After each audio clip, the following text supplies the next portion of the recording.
নমস্কার, স্বাগতম বন্ধুরা। এসে গেছে শারদোৎসব, আর বাঙালির চিরকালের আনন্দোৎসব এটি। জামা কাপড় নতুন পরা, ঠাকুর দেখা, ঘুরে বেড়ানো সবই তো চলে, কিন্তু আমাদের পেট পুজো ছাড়া ঠিক উৎসবের আমেজটা আমরা উপভোগ করতে পারি না। তাই আজকের প্রতিবেদনে মূলত আমরা আলোচনা করব একটু মাছ পর্ব নিয়ে। তোমাদের সাথে হাসতে হাসতে খেলতে খেলতে আমি বাঙালির সব থেকে মনে হয় প্রিয় যে মাছ, ইলিশ মাছ, ঘরোয়াভাবেই রান্না করব আজকে। আমরা পূর্ববঙ্গীয় কিছু জেলার মানুষ ঠিক দশমীর পরে আর ইলিশ মাছ খাই না, আনা হয় না আমাদের বাড়িতে। আবার সরস্বতী পুজোয় জোড়া ইলিশ আনার প্রচলন আছে। তাই আজকের পর্বে আমরা সেই ইলিশ মাছ দিয়ে কয়েকটি পদ রান্না করব আমি, এবং তোমাদের সাথে গল্প করতে করতেই যেমন বললাম তা চলবে আমার রান্না করা। চলো তবে শুরু করা যাক, আসো রান্নাঘরে যাক। আস্তে আস্তে এগোচ্ছি আমরা রান্নাঘরের দিকে, এসে গেছি রান্নাঘরে, এবং তোমাদের সাথে আজ আমি এই রান্নাবান্না শেয়ার করতে পেরে খুবই ভালো লাগছে। করতে চলেছি, শেয়ার করতে পেরে নয়, এখনও তো আরম্ভ হয়নি, করতে চলেছি। থাকো আমার সাথে। আর এই বিভিন্ন ইলিশের পদগুলো, এগুলো অত্যন্ত ঘরোয়া পদ, আশা করি তোমাদের ভালো লাগবে। নিশ্চয়ই তোমরা তোমাদের রিভিউতে জানাবে। চলো তবে শুরু করা যাক। রান্নার প্রথমেই মাছকে ভালোভাবে ধুয়ে নিয়ে হালকা করে নুন, তেল, হলুদ মাখিয়ে আমি রেখে দিচ্ছি ঢেকে। কড়াইতে তেল গরম করে এবার আমি আস্তে আস্তে মাছগুলোকে ছেড়ে দিচ্ছি।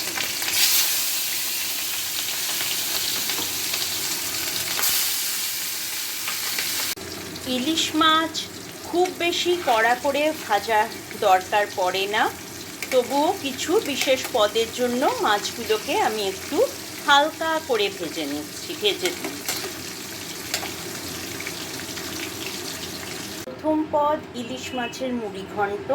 আমি এখানে দেখো গরম তেলে কালো জিরে ফোড়ন দিয়ে দিলাম, আর বাকি উপাদান হিসেবে আমি এখানে ছোট করে পটল আলু কেটে নিয়েছি ধোয়া গোবিন্দভোগ চাল আর নারকেলের দুধ। কালো জিরের গন্ধ বেরোতে আমি এতে পটল আলু ছোট করে ছেড়ে দিলাম এবং আস্তে আস্তে এগুলো ভাজা শুরু করেছি।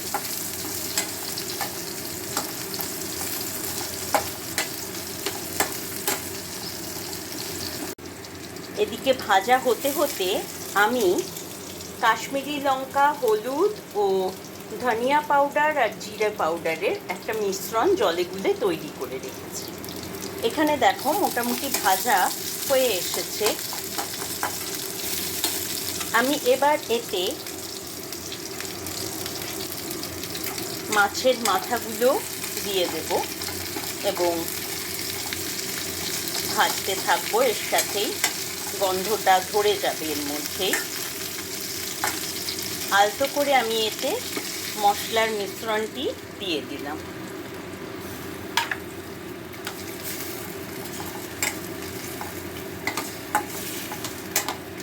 ভালো করে নাড়াচাড়া করে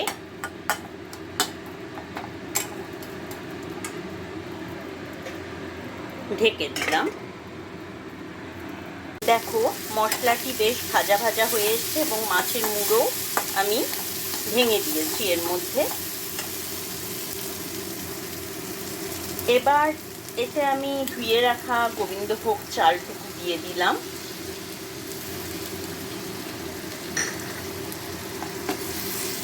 দিয়ে আবারও একটু মশলা মাখিয়ে নিয়ে ভেজে নেব।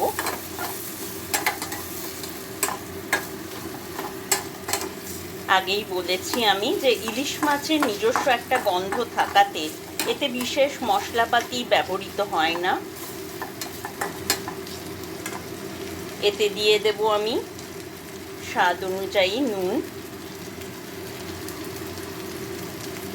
আর মিষ্টিও আমি একসাথেই দিয়ে দিই মোটামুটি।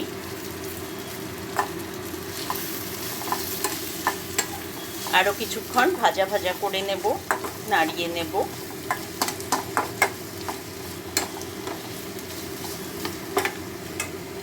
কিছু কাঁচা লঙ্কা চিড়ে আমি দিয়ে দিয়েছি এর মধ্যে। মোটামুটি মশলাটা মাখানো হয়ে গেছে। এবার এতে আমি নারকেল দুধটা আস্তে আস্তে ঢেলে দেব। ঢেলে দিয়ে একবার নাড়িয়ে নিয়ে এবার ঢাকা দিয়ে চাল আর সবজি সেদ্ধ হতে দেব। পরবর্তী পদের তৈরি করার নিয়ম শুরু করে দিয়েছি। এখানে দেখো নারকোল, পোস্ত, সামান্য হলুদ আর কাঁচা সর্ষের তেল একটি বাটিতে আমি একটি মিশ্রণ তৈরি করে নিচ্ছি। ভাপানোর জন্য আমি মাছ তৈরি রেখেছি, নুন হলুদ মাখানো। অনেকক্ষণ ধরেই মাছটি ম্যারিনেটেড ছিল। রয়েছে লাউ পাতা, আমি লাউ পাতায় ভাপা ইলিশ করব। আমার স্টিমারও রেডি। আর এবার দেখিয়ে দিচ্ছি কিভাবে আমি এটা তৈরি করব। মিশ্রণটির সাথে আমি আমার আন্দাজ মতো নুন আর মিষ্টি দিয়ে দিলাম। এটিকে আমরা একটু মিষ্টি করেই তৈরি করি। যাই হোক, নারকোলে তো মিষ্টি থাকবেই। এবং মিশ্রণটি ভালো করে নাড়াচাড়া করে নিলাম আমি। আর মিশ্রণটিকে অল্প অল্প করে আমি মাছের গায়ে দিয়ে দিতে থাকলাম। স্টিমারে পেতে দিচ্ছি লাউ পাতা।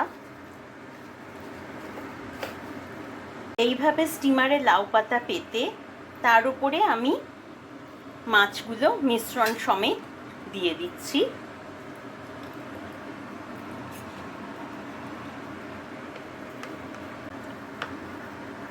বাকি মিশ্রণটিও সমানভাবে চেষ্টা করছি লাউ পাতার মধ্যে দিয়ে দেওয়ার। স্টিমার পুরো মোটামুটি মাছ আর মিশ্রণে দিয়ে দেওয়া হলো। এবার কিছুটা কাঁচা লঙ্কা এর উপরে আমি দিয়ে দেব।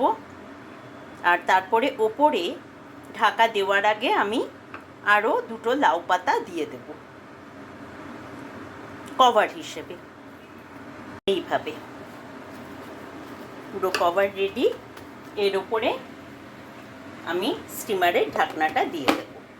এদিকে মুড়ি ঘন্ট প্রায় আমার হয়ে এসেছে।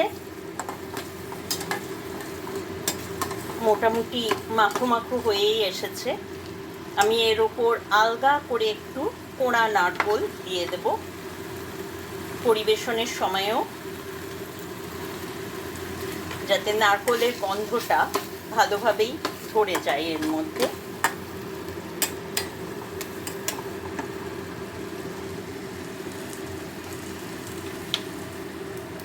হয়ে গেল ইলিশের মুড়ি ঘন্ট। আর এদিকে ভারী পাত্রে আমাদের স্টিমারকেও আমি বসিয়ে দিয়েছি লাউ পাতায় মাছের পাতুরি। এর পরবর্তীতে রাঁধতে চলেছি আমি মাছের শুক্তো, ইলিশ মাছের শুক্তো। এবং তার জন্য গরম তেলে আমি মেথি, রাঁধুনি ও সর্ষে ফোড়ন একসাথে দিয়ে আঁচ কমিয়ে দিলাম। এতে এক এক করে আমি দিয়ে দিচ্ছি পাতলা করে কাটা বেগুন,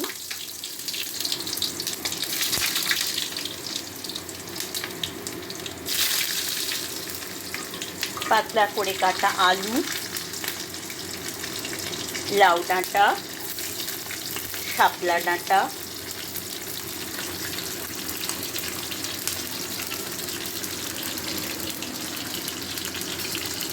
আলতো করে আমি নাড়িয়ে নিলাম সবজি। এটি সাদাটাই থাকবে সবজিটি, মানে শুক্তোটি। আর নুন মিষ্টি যেমন দেওয়ার সে দিয়ে দেব আমি। মাছ তো আগেই ভেজে রেখেছি। অনেক সময় অনেকে হালকা রান্না খেতে চান ইলিশ মাছ দিয়ে। আর মাছের শুক্তোয় আমরা অন্যান্য সাধারণ শুক্তোর মতো বিভিন্ন উচ্ছে এই জিনিসগুলো দিই না। হালকা কিছু ডাঁটা আর সবজি দিয়েই এটি রান্না হয়। আঁচ কমিয়ে আমি এতে ঢাকা দিয়ে দিলাম সেদ্ধ হওয়ার জন্য সবজিটি। কিছুক্ষণ পরে সবজি যখন অল্প অল্প নরম হয়ে আসছে তেলে, তখন এতে আমি কিছু মাছের টুকরো দিয়ে দেব, বিশেষ নয়।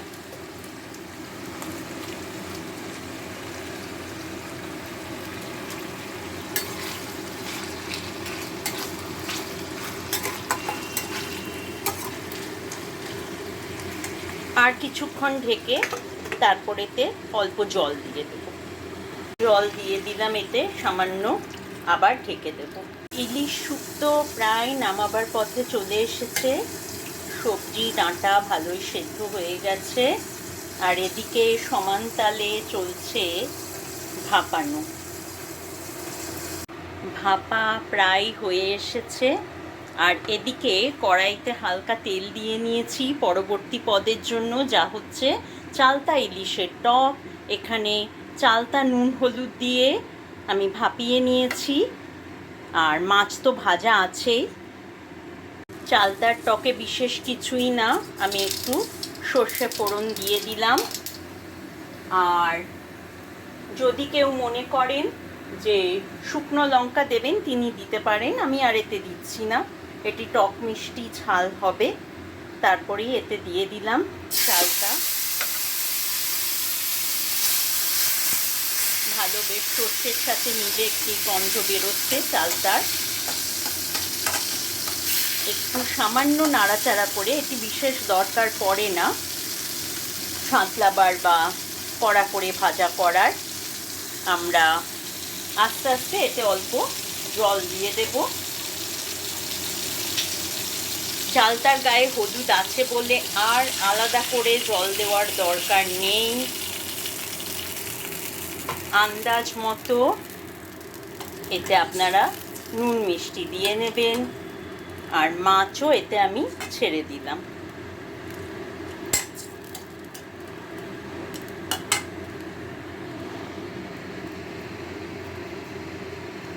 ওটার জন্য একটু ঢাকা দিয়ে রাখলাম।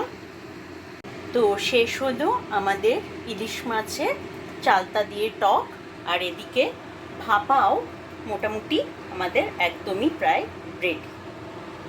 শেষ পদের মধ্যে আছে বেগুন ইলিশ ভর্তা। তার জন্য তেল গরম করে নিয়েছি। অনেকে তো সেদ্ধ অবস্থায় বা পোড়া অবস্থায় এটি করেন, কিন্তু আজ আমার পক্ষে বার দেখতে গেলে পোড়ানো সম্ভব না, তাই আমি আলাদা করে তেলেই এটা সাঁতলে করব। তাই প্রথমে এতে দিয়ে দিলাম পেঁয়াজ লম্বা করে কাটা আর গোটা রসুন।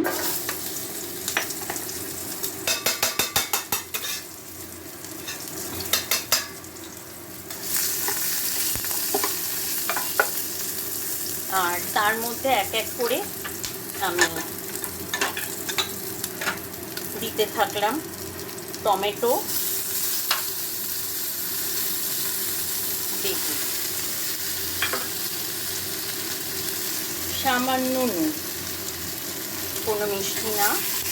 এইভাবে একসাথে ভালো করে তেলে ছাঁকলে আমি সেদ্ধ হওয়ার জন্য ভাজা ভাজা হয়ে একে ঢেকে দেব।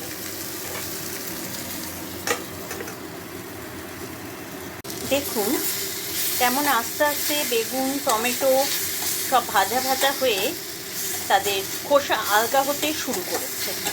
এই অবস্থাতেই মোটামুটি নাড়াচাড়া করে আমি গ্যাস নিভিয়ে দেব। আমি এখানে বেগুন আর টমেটো খোসা ছাড়িয়ে একটু হাত দিয়ে মেখে নিয়েছি, আর সেই সাথে আমি ওই একই সাথে সাঁতলে নেওয়া পেঁয়াজ রসুন একটি কাঁচা লঙ্কা কুটে হামানদিস্তায় এইভাবে থেঁতো করে নিয়েছি। এবার সমস্ত সামগ্রী, নুন তো এতে আগে দেওয়াই আছে, একসাথে আমি মিলিয়ে নেব, যার মধ্যে এই টমেটো বেগুনের সাথে আমি ছাড়িয়ে নেওয়া মাছ, সব উপকরণ একসাথেই এবার আমি থালায় বা প্লেটে ভালো করে মিশিয়ে নিলাম। এতে আর আলাদা করে আপনাদের তেল বা কোনো রকম মশলা দেওয়ার দরকার নেই। যদি স্বাদ অনুযায়ী আপনারা দিতে চান তাহলে দিতে পারেন। হয়ে গেল আমাদের বেগুন ইলিশ ভর্তা। হয়ে গেল আমার আজকের মতো ইলিশের পঞ্চব্যঞ্জন রান্না। চলো তবে কিভাবে এগুলো পরিবেশিত হবে, তোমাদের ছাড়া তো আর হবে না। চলো তাহলে পরিবেশনের দিকে একটু যাওয়া যাক। টেবিল তো সাজানো হয়ে গেছে, তোমরা দেখতেই পাচ্ছ, হাত পাখার সাথে। আমিও তৈরি। আর কি কি পদ আজকে হলো সেটা তো অবশ্যই তোমাদের সামনেই হয়েছে। পরিবেশনের আটটা দিয়ে আমরা এসে পড়লাম, দেখা যাক। সর্বপ্রথম তো সেই লাউ পাতা ভাপা ইলিশ, নারকোল কোড়া আর ভাপার মশলায় ঢেকে গেছে অবশ্য। এগোতে এগোতে থাকি। এটি ইলিশ মাছের সেই মুড়িঘণ্ট। এখানে রয়েছে চালতা ইলিশের টক,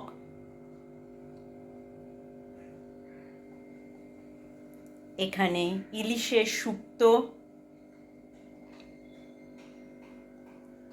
ইলিশ বেগুন ভর্তা,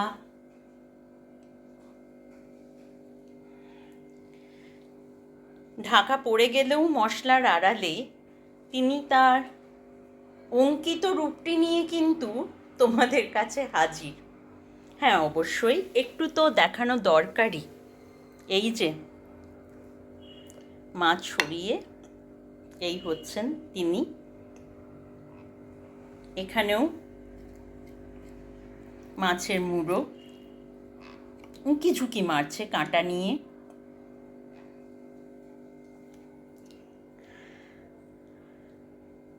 যাই হোক,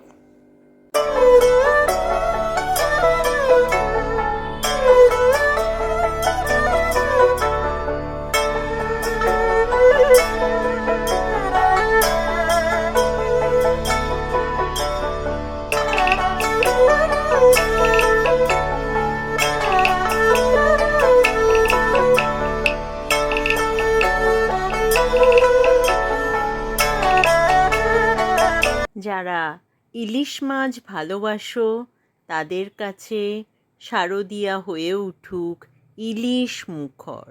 নমস্কার, ভালো থেকো।